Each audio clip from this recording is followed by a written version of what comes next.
पहली खबर है सिवान से, जहां सिवान में सराय ओपी थाना क्षेत्र के सहलौर और के समीप रफ्तार का कहर देखने को मिला। गुरुवार की दोपहर एक अनियंत्रित स्कॉर्पियो सड़क के किनारे खड़े एक राहगीर को रौंद दिया, जिसके बाद उसकी घटना स्थल पर ही मौत हो गई।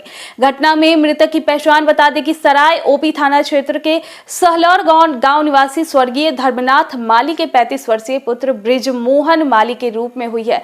घटना के संबंध में बताया जाता है कि युवक अपने मकान से बाहर सड़क पर निकलकर कहीं जा रहा था। इसी दौरान तेज रफ्तार से आ रही एक अनियंत्रित स्कॉर्पियो ने युवक को कुचलते हुए फरार हो गई।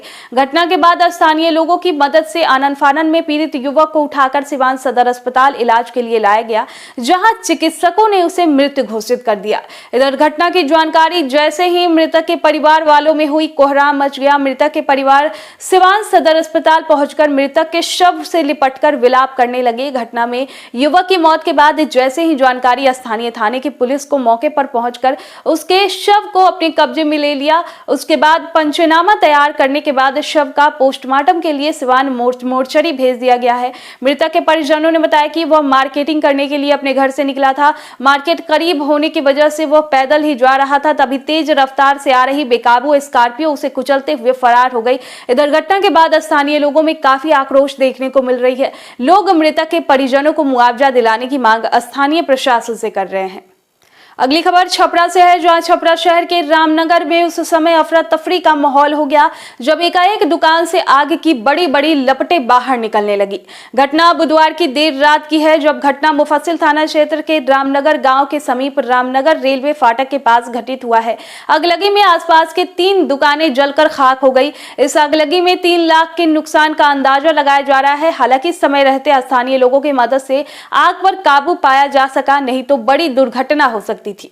रात की घटना होने के चलते आग से आसपास के दुकानों को जलाकर राख कर दिया। घटना के बारे में स्थानीय लोगों ने बताया कि देर रात एक एक बड़ी बड़ी लपटें निकलने लगी, जिसके बाद हल्ला मचाकर आसपास के लोगों को इकट्ठा किया गया। जब तक लोग इकट्ठा होते आग ने आसपास के 3 दुकानों को अपने लपेट में ले लिया।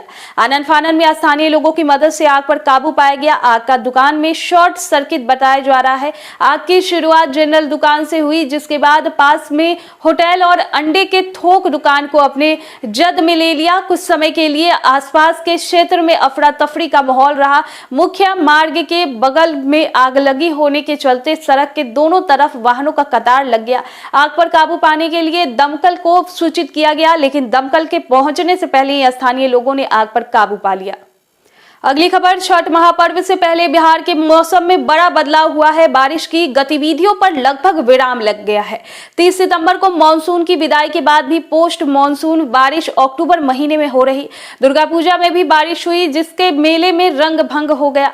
दिवाली के दौरान मौसम विभाग ने हल्की बारिश की संभावनाएं जताई थी, लेकिन दिवाली में बारिश नहीं हुई। कल शुक्रवार से छठ महापर्व शुरू हो रहा है। इस मौके पर मौसम को लेकर कयास लगाए जा रहे हैं। मौसम विभाग के ताजा रिपोर्ट के अनुसार राजधानी समेत पूरे प्रदेश में पछुआ व उत्तर पछुआ हवा का प्रवाह बना हुआ है। इससे सिहरन बढ़ रही है। उत्तरी पछुआ हवाओं के प्रभाव से प्रदेश का मौसम अगले 5 दिनों तक शुष्क बना रहेगा। सुबह और शाम के तापमान में 1 से 2 डिग्री गिरावट के आसार है। मौसम के बदलते तेवर से यह अनुमान किया जा रहा है कि छठ के मौके पर लोगों को सुबह और शाम गुलाबी ठंड का एहसास होगा। वहीं ग्रामीण इलाकों में सुबह के समय हल्की धुंध बने रहने के आसार है। मौसम विज्ञान केंद्र पटना के अनुसार पूरे प्रदेश में पछुआ के प्रवाह के कारण आमतौर पर मौसम शुष्क बना रहेगा। वहीं 30 अक्टूबर के बाद रात के तापमान में 3 से 4 डिग्री गिरावट के आसार है।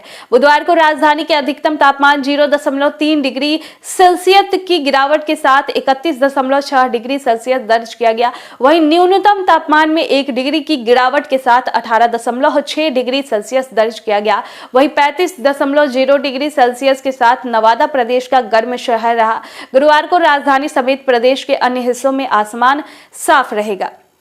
अगली खबर है गोपालगंज से, जहां गोपालगंज में माझा थाना क्षेत्र के गैसिया गांव में घर का छज्जा तोड़े जाने के विरोध करने पर आरोपियों ने 2 लोगों को लाठी डंडे से जमकर पिटाई कर दी, जिससे 2 लोग जख्मी हो गए। जख्मी अवस्था में दोनों का इलाज सदर अस्पताल में कराया गया। जख्मियों में गैसिया गांव निवासी स्वर्गीय शिवेंद्र तिवारी के बेटा जैनेन्द्र व जैनेन्द्र तिवारी के बेटा ज्ञानेन्द्र तिवारी शामिल है। दरअसल जिले में मामूली विवाद से लोग एक दूसरे की जान के दुश्मन बैठते हैं। ताजा मामला जिले के माझा थाना क्षेत्र का है, जहां छज्जा तोड़ने के विरोध करने पर आरोपियों ने पिता पुत्र की लाठी डंडे से पिटाई कर दी, जिससे दोनों पिता पुत्र बुरी तरह जख्मी हो गए, जिसका इलाज सदर अस्पताल में चल रहा है। घटना के संबंध में जख्मियों की माने तो जख्मी गैसिया गांव निवासी स्वर्गीय शिवेंद्र तिवारी के बेटा जैनेन्द्र तिवारी के घर का छज्जा को नामजद लोगों द्वारा तोड़ा जा रहा था, जिसका विरोध करने पर आरोपियों ने तू मैं होने लगी। आरोपियों ने लाठी डंडे से पिटाई करने लगा। अपने पिता को पीटते देख उसका बेटा ज्ञानेन्द्र तिवारी बचाने लगा, जिस पर आरोपियों द्वारा